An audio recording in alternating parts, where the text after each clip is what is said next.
Hi, Monica. Hi. Welcome to the Dead Boy Detective Agency. What?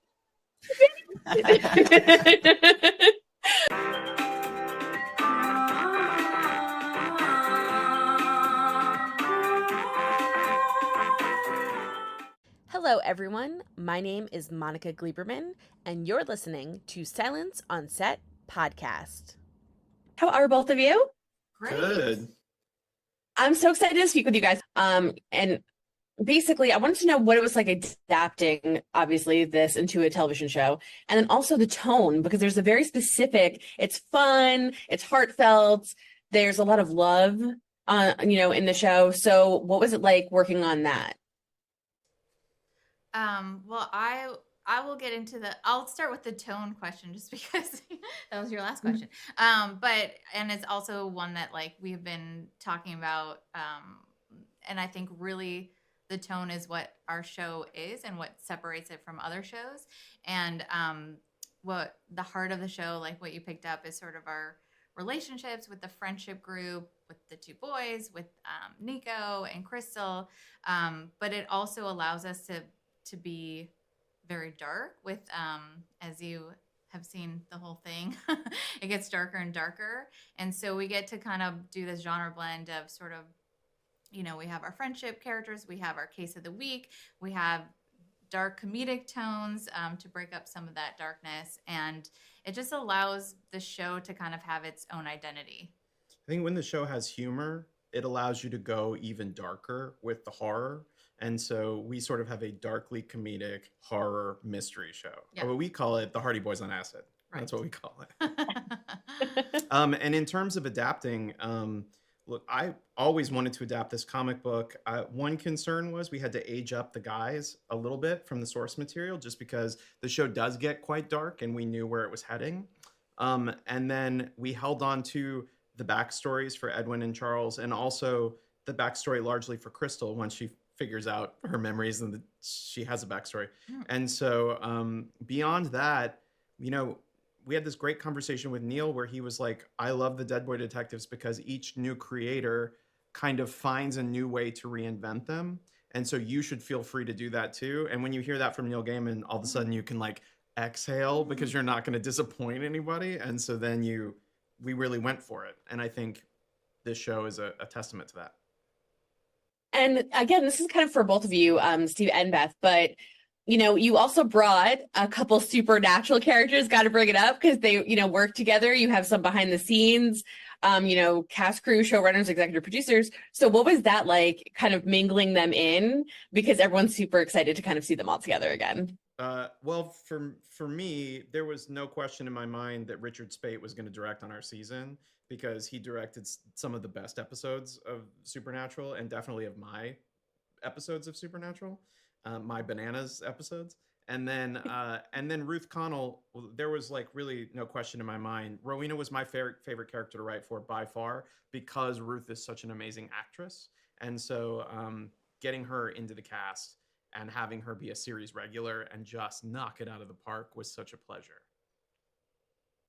Yeah, it's so much fun. Everyone's super excited. So I had to throw that in there, the supernatural connection. I appreciate it. Also, were you guys surprised or excited when you saw the reaction to Lukas and him being Cat King? Because that hit the internet and it just went crazy. We've been here. We've been in this room. Yeah, so tell us about it, please. So we don't really know. We've been everyone's just so excited that Netflix released this clip and now everyone's talking about it. They're just so excited to see the sexy Cat King. I mean, he is the sexy Cat King, and we are obsessed with him. So we're happy to hear that everyone else feels the same. He just embodied that character seamlessly, and he's amazing. We love him. And he put time into working on the physicality. Mm-hmm. He put time into kind of developing the character in a really great way. So when he showed up on set, it was there. I mean, we were very happy. Yeah, and the chemistry between him and Edwin is amazing. Although in fairness, like Lukas has good chemistry with everyone. Yeah. It's true. Well, I want to end my last question for both of you is what are you just most excited about for people to see? Because like I said, everything has been hitting the internet between the supernatural connection, the, Cat King. So, I mean, people are amped for this and I saw it. It's such a good show. I'm so excited for everyone to see it. Thank you. I mean, we've been working on it for so long. We're so excited for it to just air in general. And also just for everyone to see, for me, like just the relationship between the characters and to hopefully want to be part of their friend group. Like, I think everyone who watches it just will want to be a part of the Dead Boy Detectives. And I'm excited for people to meet the sprites. Well, the I want to dandelion sprites. I don't know, man. Those are they do it for me. Well, I want to thank both of you so much and just congratulate you guys. I've watched your work for a very long time. I've spoken to you guys in the past. This show is so good. It's funny, it's humorous, it's loving, it's family. It's just everything that you could want in a nice supernatural world back again, which is so fun. So congratulations to both of you. Thank you very much. We appreciate it. And thank you for giving us the Cat King. Yeah. Yes, Cat King. Congratulations. Hi, Monica. How are you? I'm good. I'm so excited to talk to two badass girls about the season. I want to ask both of you, you both have strengths and are critical to helping the guys, which I mean, come on, we're women. We always got to step in throughout the season. But I want to ask each of you what you feel like your real kind of power or superpower is on the show and why that works with the four of you. So I'll start, either one of you, I guess, could start with that. Niko, it's her sensitivity and her want and need for her friends to, live their best lives, but her sensitivity is such at the forefront of who she is. And I think for the boys who haven't been human for so long, it's something that they're missing. And she also sees the struggle that Crystal goes through. And so by being herself and being open and vulnerable, she's able to remind them that feelings are okay. We all go through them. And also at the end of the day, we get closer because we're able to share those moments with one another. Oh, And then how was it for like Crystal, for playing Crystal? yeah, I feel similar. I think Crystal obviously has actual powers as well, but I think her biggest asset to the group is that she challenges the way that they approach projects or the way that they approach cases. I think they have worked together. Edwin and Charles have worked together for many, many, many years. They've got a fixed way of working, but Crystal kind of turns things on their head and gives them a different angle to look at things, which I think is a real asset to them. She's a modern day woman. Yeah, she is. And we love to see it. Yeah, we'd love to see it. And you both are like so badass. Like, I love Niko's style. I'm obsessed. I want to hear your opinion on all of it. And then for Crystal, I'm so obsessed with her storyline, the effort of changing and becoming someone that she doesn't want to be after, learning some stuff. I don't want to give anything away. But, for both of you, I want to hear kind of how it was like playing that. So how much fun was it to put on Niko? And then for Crystal, what was that like, to see her arc change? It truly was like a transformation. Once I had the wig and the outfits on, I felt like I was Niko. But the attention to detail, like her outfits are fun, don't get me wrong, but it actually symbolizes every step she's going through. Yeah. And that's because of our wonderful head of costume, Kelly, who planned it meticulously, like we were saying earlier.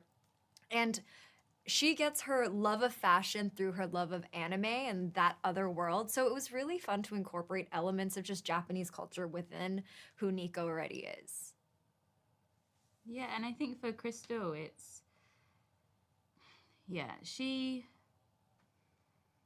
I'm so sorry. Could you repeat the question? It was about how she's working so hard to be different, Yes. to not be fast. Yeah, I think, she's going through a whole journey on her own and she's sort of quite lost in navigating the world, and she's coming to terms with not just who she was, but who she is and who she wants to be. And she's got a group of really her chosen family around her that can kind of help her navigate that and hold that space with her and accept her throughout those phases, which I don't know if everyone always has at the most challenging parts of their lives, which is weirdly when all of these characters kind of meet, is when they're going through something where they really need support. Yeah, I mean, it's amazing to watch the two of you. I love you guys so much, and I love the characters so much. I'm like so invested. I watched the whole show, and it's so hard to not ask more questions, especially for Allie. So I'm like, ah.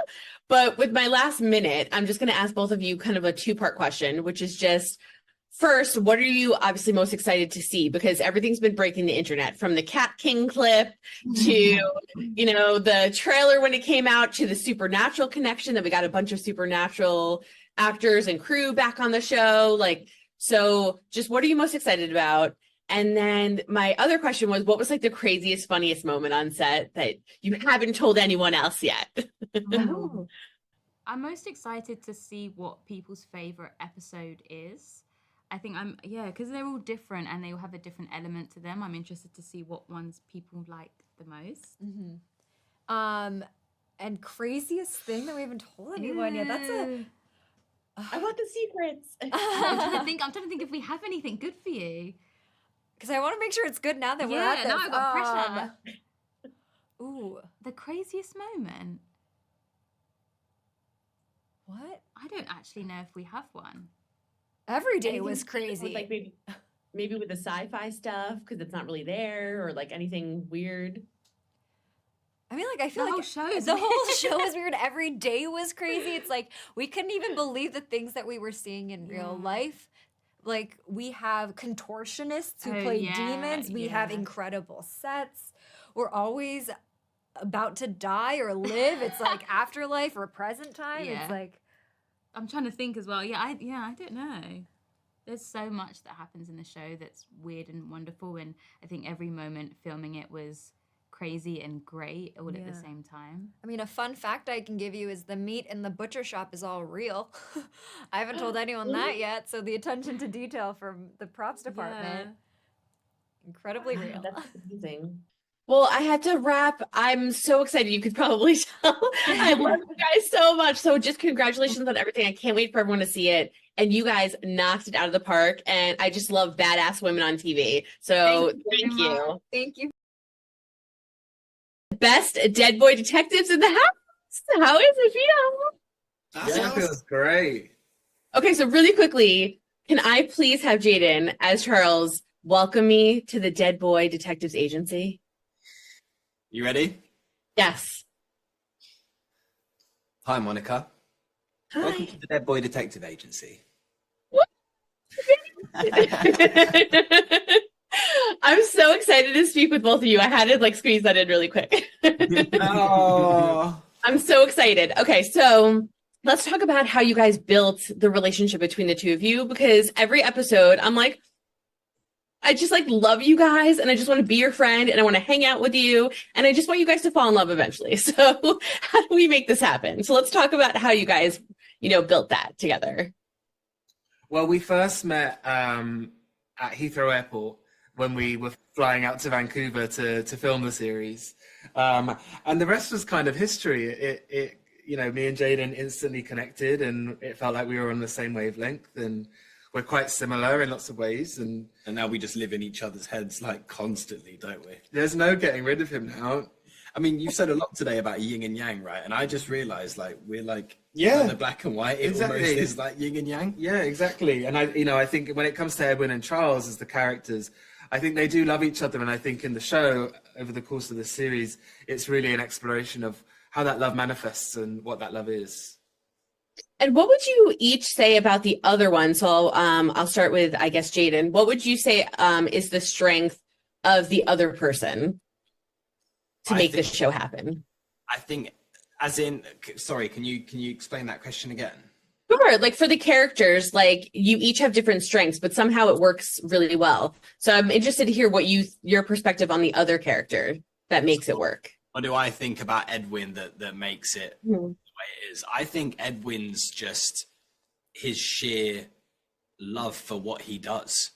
Like he really fights for the injustice that was wrong to him, and his willpower and determination and the way he can form a plan I wish I could do that in my real life, because I definitely can't. This is why me and Charles are so similar, because I really could not do a plan like that. So yeah, all of those things. And then what did you think about his character? I think Edwin kind of operates from the neck up in terms of he is the brains of the agency, and Charles is the neck down. He does a lot of the dirty work. So I think even though Edwin does have a nonchalance around death and bloodiness and all of that stuff because of what he's experienced, I don't think he likes getting his hands dirty. And fortunately, he's got his best mate to help finish the job. We ended up just like building that physicality without even realizing. Yeah. Like, I remember in 2 when you have the book and you just go, take the book. Yeah. It's just like how we built that without. I promise you, I don't treat him like that in real life. No, he doesn't. Are you sure? Do we need like to blink if you're okay? He gets a kick out of it. Well, what was one of your favorite things? Because there's so much that happens throughout the season. And of course, I have so many questions about the finale. So we'll have to talk again because I can't bring up anything. But really quickly, what was some of your like favorite things to do? Because without giving, I guess, away too many spoilers. And then also, what are you most excited about? Because you guys have been on the internet since the trailer, since the Cat King clip came out. So everybody's like, cannot wait. Dying, can I use that pun? Dying to see the show. So, what are you most excited about too? Was the first part? What's our favorite thing? And yeah, like something crazy or fun that you can kind of talk about. I think what I loved was in the pilot I got to spend a day filming Edwin's death, his backstory. So we were transported back to 1916, and I've never had that experience as an actor of getting to, experience my character's backstory so viscerally. Normally it just kind of lives up there. So that was really cool. And for me, episode 8, I got to have my Harry Potter in the Chamber of Secrets moment and got to fight the snake with the sword. So yeah, that's definitely a special moment for me. Oh, it was so good. And then what are you guys most excited about? Because like I said, I mean, people are pumped and everything you guys do is like on the internet, everyone's talking about it.